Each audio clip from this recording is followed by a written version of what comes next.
साथियों welcome to ICD. जैसा कि आप सभी जानते हैं दोस्तों, सीटेट के एग्जाम चल रहे हैं और सीटेट में दोस्तों ये प्रश्न पूछे जा रहे हैं दोस्तों इस प्रकार हैं कि अध्यापन के समय अध्यापक को निम्नलिखित में से किसका सबसे अधिक ध्यान रखना चाहिए। तो इस प्रश्न का सही आंसर था दोस्तों व्यक्तित्व भिन्नता का। ठीक है साथियों, किसका था? व्यक्तित्व भिन्नता का, यानी कि प्रश्न नंबर 1 का जो आंसर था वो ऑप्शन नंबर सी था।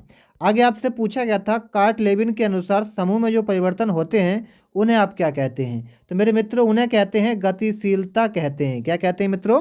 गतिशीलता कहते हैं। आगे आपसे पूछा गया था मेरे प्यारे मित्रों प्रश्न नंबर 3 में, प्रश्न नंबर 3 जो है साथियों वो काफ़ी इंपॉर्टेंट प्रश्न था और इसमें पूछा गया है कि मानसिक स्वास्थ्य और में घनिष्ठ संबंध है। एक तो मानसिक स्वास्थ्य और किस में घनिष्ठ संबंध है, ये पूछा गया था प्रश्न नंबर 3 में। तो इस प्रश्न का सही आंसर मेरे प्यारे मित्रों था समयोजन। किसमें साथियों? समयोजन में। आगे मेरे मित्र पूछा गया था निम्नलिखित में से कौन सी अधिगम कर्ता को अधिक स्वतंत्रता देता है। तो किसे देता है साथियों? सृजनशीलतावाद को। किसे साथियों? सृजनशीलतावाद को। मेरे प्यारे मित्रों आगे पूछा गया था निम्नलिखित में से स्मरण करने की कौन सी विधि है। निम्नलिखित में से स्मरण करने की कौन सी विधि है? तो मेरे प्यारे मित्रों वो है एक तो मित्रता की मित्रित विधि हो जाएगी और दूसरी हो जाएगी विचार सहचार्य। तो राइट आंसर क्या था? ऑप्शन नंबर आपका सी वाला। ठीक है, चलिए आगे आपसे पूछा गया था निम्नलिखित में से कौन सा लक्षण किसी मापक उपकरण के लिए सबसे अधिक वांछनीय है।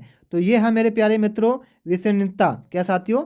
विश्वसनीयता। ऑप्शन नंबर इस प्रश्न का बिल्कुल सही आंसर मेरे प्यारे मित्रों था। आगे पूछा गया था थार्स्टन तथा लिकार्ट निम्नलिखित में से किसके मापन से संबंधित हैं। तो मेरे प्यारे मित्रों ये है अभिवृत्ति से। किससे साथियों? अभिवृत्ति से। आगे पूछा गया था उत्कृष्टता परीक्षण निम्नलिखित में से किसका घटक है। तो मेरे प्यारे मित्रों ये किसका है? तो ये है मेरे प्यारे मित्रों आपका सृजनात्मकता का। किसका साथियों? सृजनात्मकता का।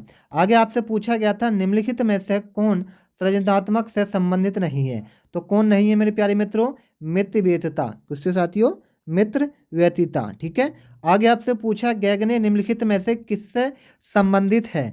तो ये है साथियों अधिगम का श्रेणी क्रम। क्या साथियों? अधिगम का श्रेणी क्रम। आगे पूछा गया था बुद्ध लब्धि के संबंध में क्या सत्य है। तो मेरे प्यारे मित्रों क्या है? ये है आपका कला नुमेरिक आयु से कला नुमेरिक आयु से व्यक्तित्व में संबंधित। ऑप्शन नंबर सी इस प्रश्न का सही आंसर आपका था। आगे पूछा गया था मेरे प्यारे मित्रों पूछ लेना वो 16-PF का प्रयोग किसके मापन हेतु किया जाता है। तो प्यारे मित्रों किसके लिए कहता है? व्यक्तित्व के लिए। किसके लिए साथियों? व्यक्तित्व के लिए। ठीक है, चलिए आगे पूछा गया था बुद्धि का तरल मोजक मॉडल किसने दिया था। बुद्धि का तरल मोजक मॉडल किसने दिया था मेरे प्यारे मित्रों? ये दिया था कैटल ने। किसने साथियों? कैटल ने। ठीक है। आगे आपसे पूछा गया था बच्चे के संज्ञात्मक विकास हेतु उत्तम स्थान। बच्चे के संज्ञात्मक विकास हेतु उत्तम स्थान पूछा था मित्रों।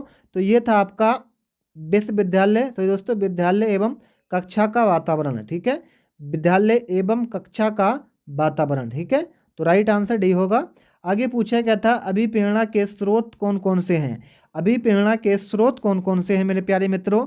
तो वो थे आपके, ये प्रश्न में डाउट है, नेक्स्ट क्लास में बताएंगे इस प्रश्न को। चलिए प्रश्न चेस तथा कार्ड को निम्नलिखित में से किस में वर्गीकृत किया जा सकता है। तो ये आपका था बौद्धिक खेल के अंदर। किसके अंदर?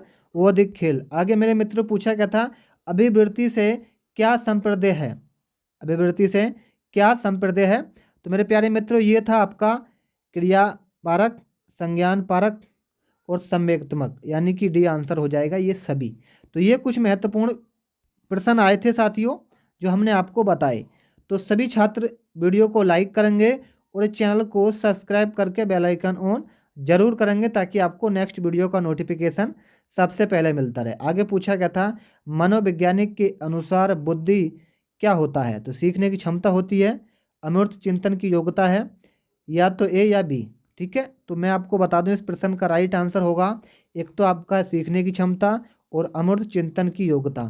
तो right answer option number D बिल्कुल सही आंसर कहलाएगा। ठीक है, चलिए आगे मिलते हैं साथियों। अगले पेपर में जो प्रश्न पूछे जाएंगे आपको बताएंगे, इसलिए चैनल को सभी छात्र सब्सक्राइब कर लेना।